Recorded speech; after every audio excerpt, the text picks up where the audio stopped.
Olá, boa tarde. Seja muito bem-vindo a mais uma edição do Jornal Toda Hora. Pelo horário de Brasília, o relógio marca 13 horas e você confere agora as principais notícias dessa terça-feira. E a Polícia Federal deflagrou hoje uma operação que teria tramado um golpe de Estado em 2022.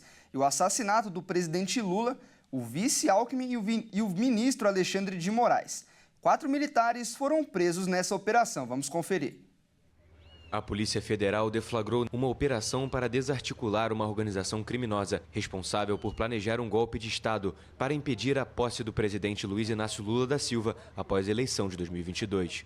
De acordo com matéria da Agência Brasil, o plano incluiu o assassinato de Lula e do vice-presidente Geraldo Alckmin. Os suspeitos foram detidos no Rio, onde participavam da missão de segurança para a reunião dos líderes do G20.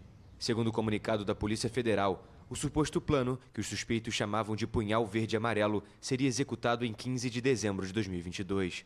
O texto diz ainda que eles planejaram o assassinato de um ministro do Supremo Tribunal Federal. Os militares envolvidos tinham treinamento em forças especiais e planejavam utilizar técnicas operacionais militares avançadas, além de instituir um gabinete de crise que eles próprios integrariam. Os suspeitos poderão enfrentar acusações de abolição violenta do Estado de Direito, golpe de Estado e organização criminosa. Em outubro de 2022, Lula venceu as eleições sobre o então presidente Jair Bolsonaro. A polícia também realiza outras investigações sobre supostos planos para impedir a posse de Lula. Um deles envolve diretamente Bolsonaro, enquanto o outro investiga os atos de 8 de janeiro de 2023, quando milhares de apoiadores do ex-presidente atacaram as sedes dos 3 poderes em Brasília e causaram graves danos. E a transição energética e a agenda bilateral são destaques no segundo e último dia da cúpula do G20 lá no Rio de Janeiro. O presidente Lula terá encontros reservados com líderes de 4 países.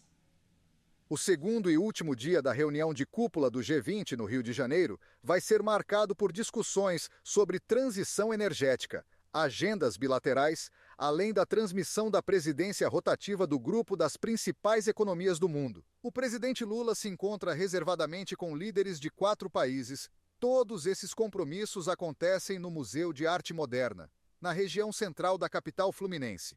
Os 37 chefes de Estado e de governo, convidados para a cúpula do G20, debatem sobre desenvolvimento sustentável e transições energéticas antes do encerramento do encontro. Nesta terça, também acontece a cerimônia de encerramento da cúpula, que será finalizada com o Brasil transferindo a presidência do G20 para a África do Sul. Uma série de reuniões bilaterais estão programadas entre os chefes de Estado e de governo. Na noite desta segunda, os membros do G20 divulgaram a declaração final da cúpula, formada por 85 tópicos. O texto estabeleceu um consenso dos países para os 3 eixos definidos pela presidência brasileira. As prioridades incluem a reforma da governança global, dimensões do desenvolvimento sustentável e o combate à fome, pobreza e desigualdade. A declaração final do grupo traz o compromisso das nações em reformar instituições, como o Conselho de Segurança da ONU, a proposta de taxação de super-ricos reitera metas do Acordo de Paris e condena as guerras em Gaza e na Ucrânia. E antes de encerrar, vamos mostrar um acidente na China, um acidente de carro que deixou várias crianças feridas. Um homem bateu o seu carro em uma escola na região central do país, deixando, como a gente falou, várias crianças feridas. Ele foi detido e o mais curioso desse acidente é que é o terceiro no país em menos de uma semana. Vamos conferir. Um homem foi preso na China depois de bater um carro do lado de fora de uma escola primária em uma cidade central da China, ferindo várias crianças. O acidente ocorreu do lado de fora da escola primária Yong'an, em Changde, província de Hunan.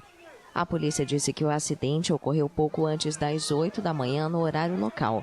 Um homem também ficou ferido e a corporação detalhou que as crianças não tiveram ferimentos fatais. Questionado sobre o incidente, o governo central de Pequim se recusou a dar mais detalhes. Este foi o terceiro caso do tipo em pouco mais de uma semana. Na semana passada, um homem matou 35 pessoas e feriu mais de 40 ao bater seu carro em uma multidão na cidade de Zhuhai, no sul, no ataque mais mortal no país em uma década. No sábado, 8 pessoas foram mortas e 17 ficaram feridas em um ataque com faca em uma escola profissionalizante na cidade de Yixing, no leste do país. A China viveu uma série de incidentes mortais nos últimos meses, de esfaqueamentos em massa a atropelamentos, um contexto raro em uma nação orgulhosa de sua segurança pública. A questão levou a uma reflexão sobre o estado da sociedade e os motivos pelos quais um número crescente de pessoas parece disposto a se vingar de civis aleatórios. Bom, por enquanto é só. Eu agradeço demais a sua companhia. Às 14 horas eu volto com mais notícias do Jornal Toda Hora. Até mais.